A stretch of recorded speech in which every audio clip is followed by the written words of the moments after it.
Okay, so we're diving into a question today that I think everyone dreads a little bit in job interviews. It's the big one. It is the big one, the what are your strengths and weaknesses? Like, Mhm. you know it's coming, but knowing how to answer it is a whole other thing. It's a question designed to make you sweat a bit, but it's also an amazing opportunity to impress. For sure. And luckily for us, CareerVids seem to think they've cracked the code in their YouTube video. What are your strengths and weaknesses? Yeah. The best strengths and weaknesses for job interviews. So they're giving away all the secrets, huh? Well, so they claim they promised the best answers to nail this interview staple. Okay, bold claim. So where do we even begin with a question like this? It feels so broad. Well, I think a good place to start, and this is something that CareerVids does, is to understand why hiring managers even bother asking it in the first place. Because as much as we like to think they're trying to psychoanalyze us, there's usually a method to the madness. Exactly.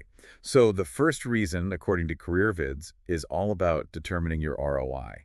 Return on investment, but for me. Yeah, you being the investment, of course. They want to know if your strengths align with the company's needs and if you'll actually bring something valuable to the table. Okay, so it's not enough to just list off generic strengths like team player or hard worker. Yeah.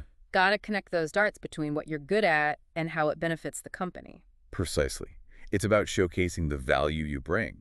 Like, how will your skills make the company more efficient, profitable, more innovative? It's like you're a walking, talking, well, hopefully not talking too much in the interview, but a walking resume. You're selling them on you. Exactly. But it's not all about profit margins and bottom lines. It's also about showing a bit of self-awareness, right? Which brings us to, I think, the part everyone dreads, the weakness side of this question. Yeah, this is where it becomes a bit of a minefield because no one wants to appear like they're oblivious to their own flaws. Exactly. CareerVids actually suggests a counterintuitive approach here, and it's to frame your weaknesses as strengths in disguise. So it's like that old saying, it's not a bug, it's a feature, but applied to your personality. Exactly. And you know what? They do make a valid point. Uh-huh. Highlighting how you're actively working on those weaknesses shows self-awareness. It shows a willingness to learn and a commitment to growth, which, honestly, employers love to see that. It's like saying, hey, I'm not perfect. I know I've got these things I can improve on, but I'm working on it. Exactly.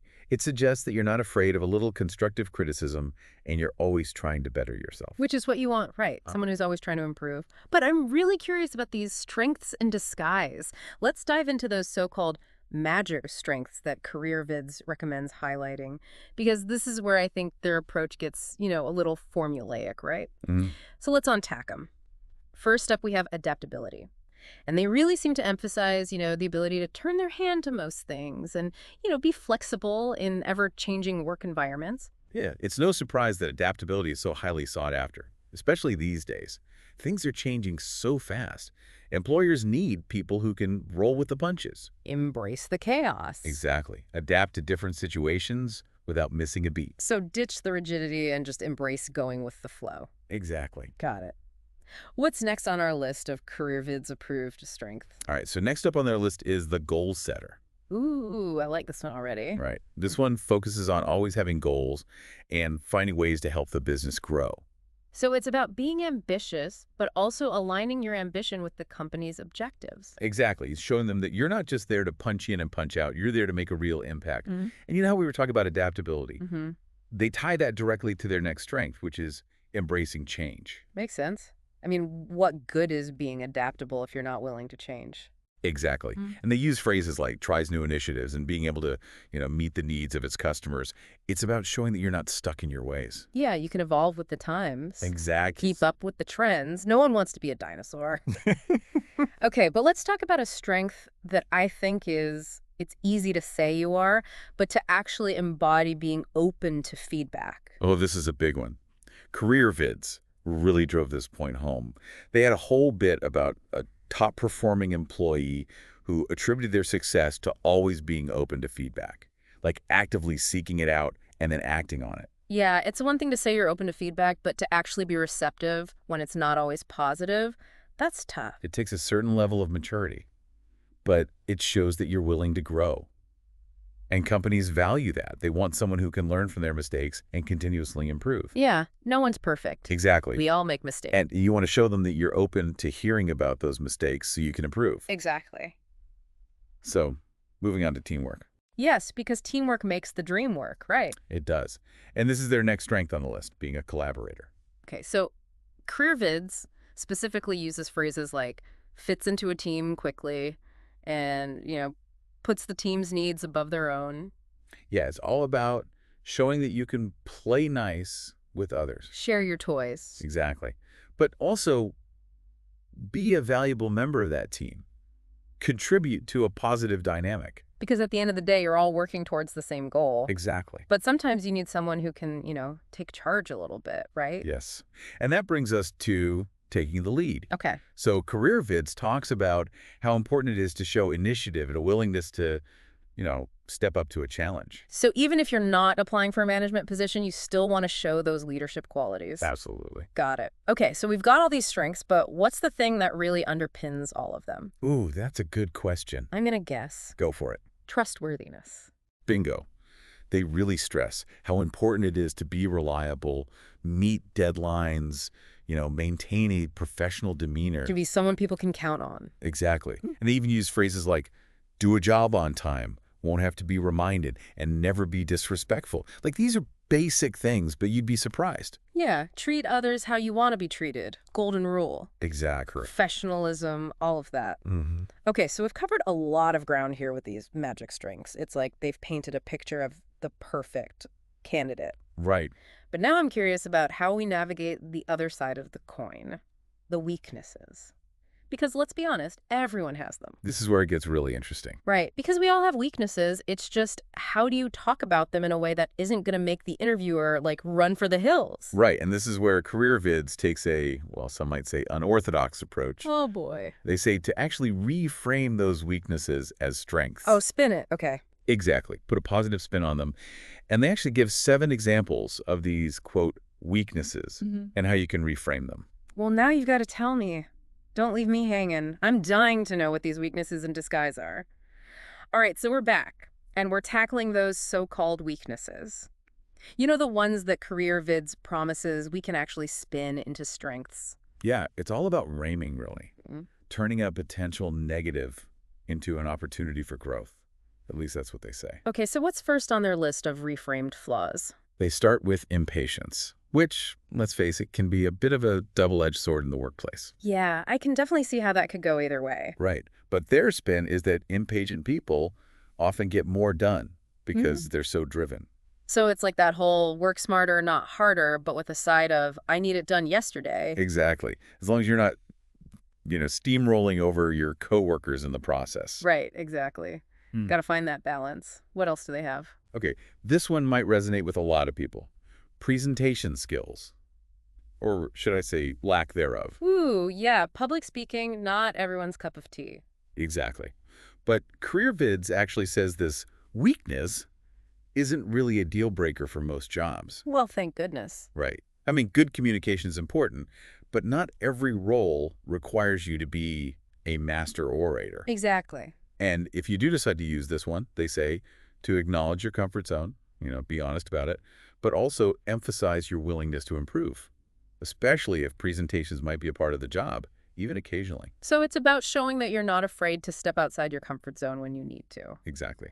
Okay, so next up we have difficulty asking for help. Ooh, I've been there. Haven't we all? But they frame this one as a strength by saying it shows you take pride in your work, that you're a problem solver. Which is true. To a certain extent, there's a fine line between being resourceful and letting your pride get in the way of asking for help when you really need it. Oh, for sure. It's all about finding that balance. Right, because sometimes 2 heads are better than 1. Speaking of which, what about those people who just can't say no? They end up with way too much on their plate. The classic taking on too much work weakness. And CareerVids actually addresses this one head on. Oh, really? Because this feels like one that's so tricky to navigate. Yeah, it really is. Because while it's good to be dedicated and, go the extra mile, you also don't want to burn yourself out. Or worse, drop the ball on something important because you've taken on too much. So how do they recommend spinning this one? They actually say it can be both a weakness and a strength. How very diplomatic of them. Right. So you acknowledge the importance of setting realistic limits, Yeah. but you also emphasize that you're a hard worker. You're willing to put in the extra effort. It's all about reading the room, right? Exactly. Because some companies are all about that hustle mentality, while others are more, focused on work-life balance. Totally. Company culture makes all the difference. Which actually reminds me, what about those people who have a hard time delegating? Is that another one we can spin? Oh, absolutely. In Hmm. fact, career vids actually suggest that you frame difficulty delegating as a commitment to high standards. So instead of saying, I have a control problem, you're basically saying, I just want to make sure it's done right. Exactly. It's all about the phrasing. Subtle, but important. What else? Okay, so this next one might surprise you. They actually list striking a healthy work-life balance as a potential weakness. Hold on, I thought that was something companies wanted. Well, here's their thinking. Working too much can actually be seen as a strength by some employers. Really? So it's that whole I'll sleep when I'm dead work ethic? Pretty much. It's like they're saying if you're always on, always available, that shows dedication. But I think this one is definitely a gamble. Yeah, you have to really know your audience. Exactly. Do your research on the company culture before you try to spin workaholism as a positive. For sure. Okay, what's the last one on their list of reframed weaknesses? This one is being uncomfortable taking big risks. Interesting. So how do you spin that one? They say to frame it as being cautious, analytical, and a responsible decision maker, basically emphasizing the upside of risk aversion. Which makes sense, Yeah. especially in certain industries, right? Exactly. If you're applying for a job in, say, finance or healthcare, risk aversion is often a good thing. Okay, so it sounds like CareerVids is all about finding that perfect language to make yourself shine. But do they give any concrete examples of how to put all of this into practice? They do. They actually walk through 2 example answers that use all of these strategies for tackling the strengths and weaknesses question. So it's like a little cheat sheet for how to structure your response. Yeah, exactly. But the key thing they emphasize is to always be authentic. Use their examples as, inspiration, but don't be afraid to tailor your answers to fit your own personality and experiences. It's like that saying, be yourself, everyone else is taken. Exactly. Because at the end of the day, you want to find a job and a company where you can be yourself and thrive. Couldn't have said it better myself. And there you have it, folks, another deep dive in the books. We've unpacked the dreaded strengths and weaknesses interview question thanks to CareerVids. Hopefully you've gleaned some valuable insights on how to approach this interview staple with confidence and authenticity. Remember, preparation is key, but so is being true to yourself. Now go out there and rock those interviews.